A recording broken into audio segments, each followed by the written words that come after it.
So yes, Tomb King's garrisons still suck. And in fact, the problem has actually gotten worse. This is Off to Battle with Jeremiah Bork, and I'm running a Queen Khalida campaign on patch 2.2.1, the hotfix.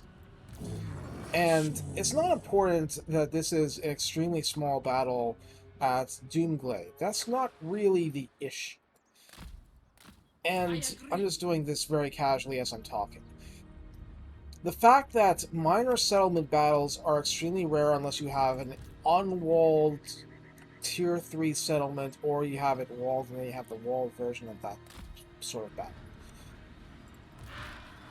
It basically doesn't matter. And that's simply because it's easier to take a place like Doomglade here, because you're fighting an open field battle. But on the other hand, the garrisons are not even speed bumps anymore for the other side. So you just don't really have much in the way if Krokkar comes to make your life a living hell. Because he tends to do that when he's even slightly unhappy.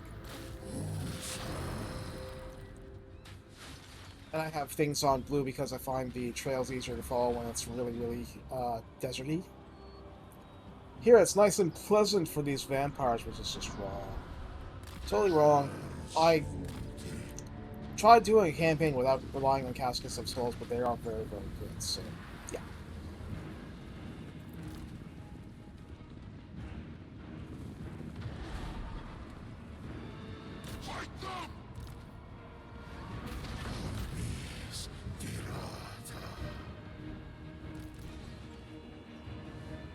So the point is that Khalida actually has an even harder time now, and that's because the minor settlements don't even qualify as speed bumps anymore.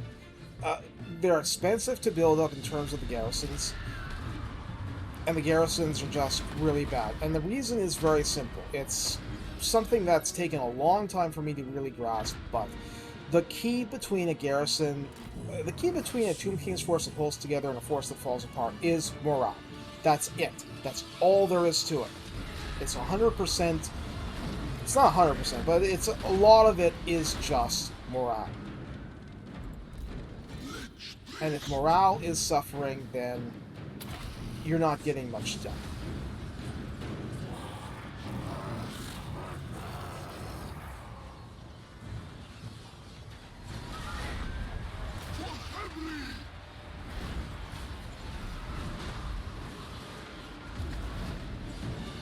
I can't get much done with these units once they get back to melee in terms of artillery. It's just not going to happen.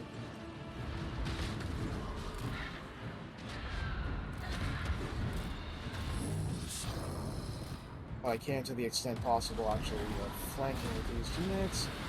Yeah. Gonna turn you off. Alright.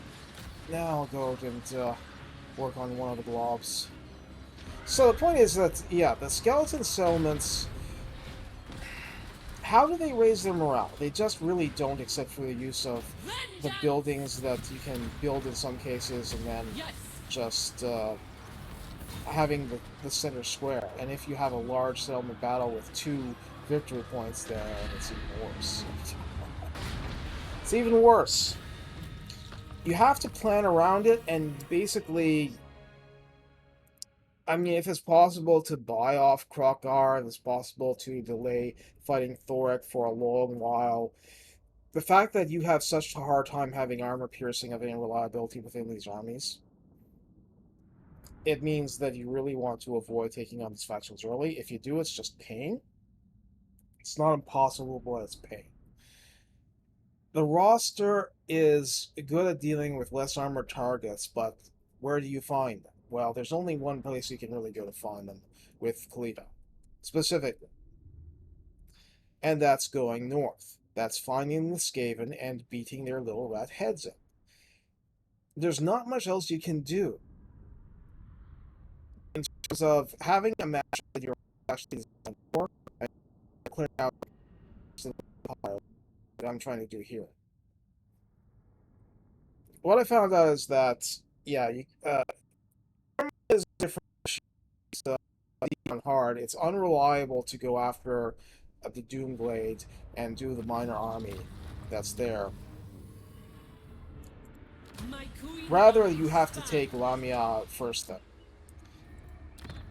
And that's what I did. And whether it can actually stand up in if this second army is going to actually zip over here, I'm not sure, but probably. It actually has a unique garrison. It has a Screaming Skull Catapult inherent to it, and an Ushabti unit, and a couple of Tomb Guard here. I mean, it's not at all a bad garrison, but it is basically the only good garrison we're going to see for a long, long time. And that's just how it goes. So I think that in addition to what you have to deal with working around the settlements, you can, as Khalida goes trying to just awaken several armies and then hope that you can get enough canonical jars to start doing some of the stuff. But if you're bottled in your territory, because what's the AI going to do? The AI is going to try and guarantee that you can't escape this place. You're being hit here. You're being hit here. Starbrand comes to mess with you. Queek might come to mess with you, but more or less you're dealing with Thoric, Krokgar, Skarbrand. They're all trying to make you turn your head and to not be able to actually settle in and reinforce your territories properly. And reinforcing your territories properly takes two things: time and money. And of those two things, time is the biggest one.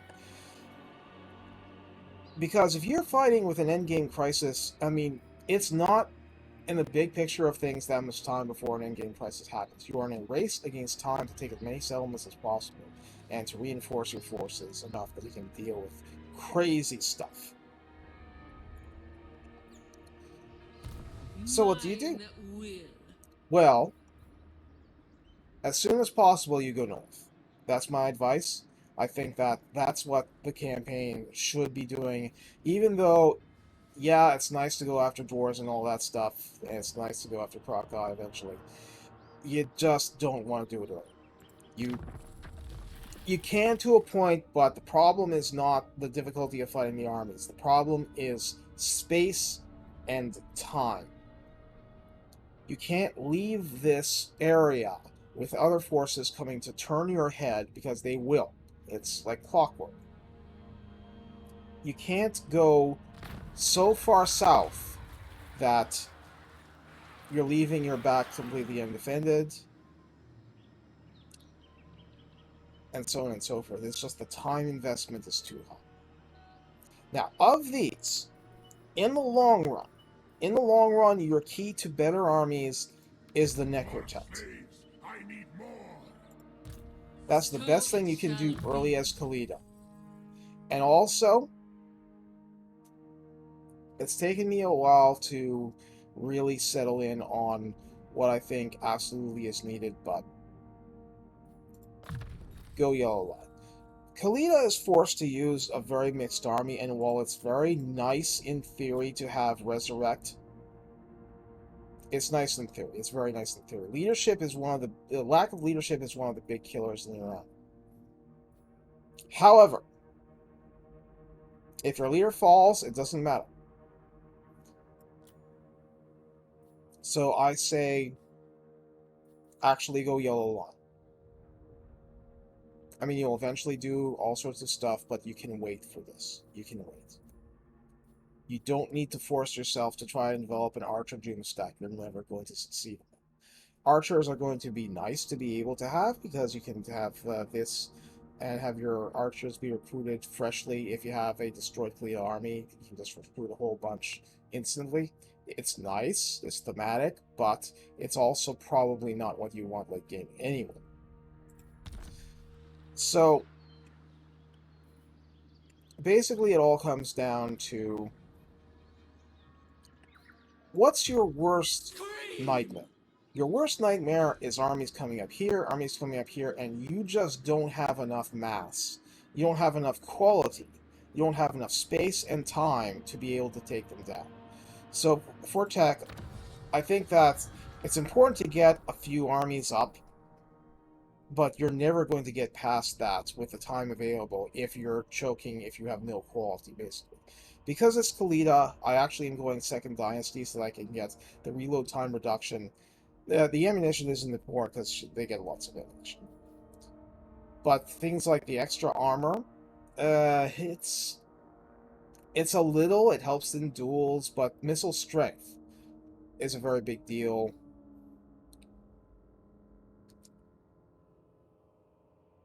Using cavalry, even the light cavalry, actually is good for them. But yeah, the reload time reduction is where you get the main DPS stuff. But I just want to make sure that you understand this. Armor piercing missile damage, 1. You can still get away with archer spam to a point. It'll just be slower. If you're fighting dwarves, if you're fighting Saurus warriors, it'll help. But it's like damage over time. And that's only if you have the archers protected. What I'm saying is that if you're fighting Thoric with 145 armor, these archers are not going to get the job done. Thoric, well, basically is a nightmare anyway, but to succeed in the campaign in 2.2.1, you have to understand that this garrison will never be enough. I mean, look at this. 3 skeleton warriors, 2 skeleton spearmen, 2 skeleton archers. At level 3. 3 skeleton archers, 2 skeleton spearmen, 2 Nehakara warriors, 1 skeleton warrior. That's nothing. That's nothing. Even with the walls helping. They help, yes, but they're just not enough. They are absolutely not enough. These are speed bumps, and barely at that. So, bottom line is that diplomacy is the best way to keep Krokkar at bay. But the thing is that if he thinks that you're untrustworthy, it's all going to come to naught. And another piece of advice that I found out, I wanted to keep Thoric in a good position, but he ended up crushing Khemri over here. If you're friends with Khemri, because he's one of the few people who's willing to actually be nice to you early on, Thoric can hold that against you a lot, and then go to war with you, and then if you... Well, I did actually, I tried striking first. Krokkar just flipped, and, you know, it was a huge mess. Not an impossible mess to get out of, but, yeah. The idea is... mollify Krokkar, Thoric, do what you have to do, be creative. If you have to hand over a settlement that you took from the Skaven, that's an option. I did that once, it actually worked fine. Declaring war on their enemies. I mean, in the diplomacy panel.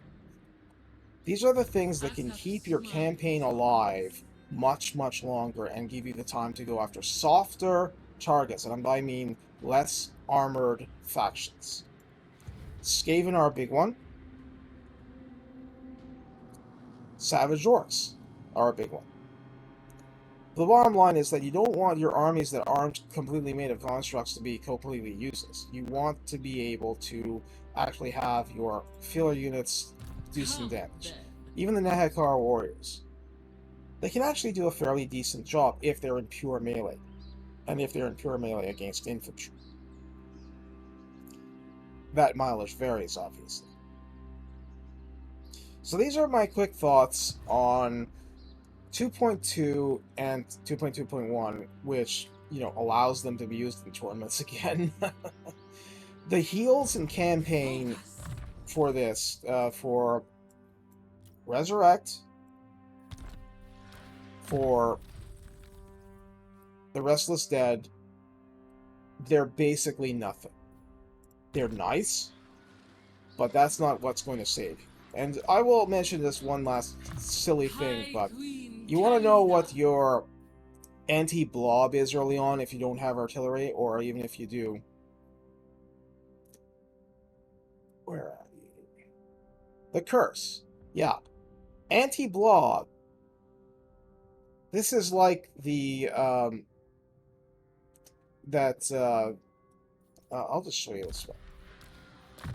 It's like this in an area effect around the Tomb King Lord, and it applies to Khalida too. This is actually what I mean. It's Besides Venom Wave, I mean, inevitable. her just getting below 50% health is one of the biggest damage anti-blob things that you can do. So if she's in the middle of a mosh pit, this is going to wreck mass units. If she's under 50%, I mean, where you want this is under 50%, but over 25%, because then you have the wounds setting in, and then you're much less effective. So basically, this is just advice to stop the absolute worst case scenarios from happening, where you just don't have enough armies, you don't have enough quality, you don't have enough mass, and you just get overrun. And the bottom line, if you have to sacrifice all of this and just go north and start kicking butt with Skaven, even if you lose this, which is, catastrophic, you don't want to, this is a titanic choke point. So that goes both ways. So figure out how you can avoid complete defeat and then work towards victory. I hope this has been some advice that is just, shooting off the hip, off the cuff, what have you. But I thought I'd share my thoughts on the campaign in its current state, because I've messed around with this campaign a lot. I messed around before and after the minor settlements battle changes, and like I said, you don't have the range dominance that you would in 2, but now you have the minor settlements that you would have in 2. Oh yeah, one last little thing. Fast. The building that gives you a tomb prince in the garrison is... Where is it? It's way over here. The Royal Burial Chamber provides garrison 1 tomb prince. That's your only way to get a hero in a garrison. I mean, these are nice for the Lord and Hero recruit rank, but until you have a White Empire, at which point you don't have any problems, it's hard to justify. But like I said, the reason your armies fall apart is because they lose morale. And if you can't get an inherent hero in a settlement to boost up that morale, you've got to just... It is truly a mess. But you do what you can. You do what you can. Take care. Have fun. Hope you enjoy High Queen Khalida as much as I have. And if not, just watch me.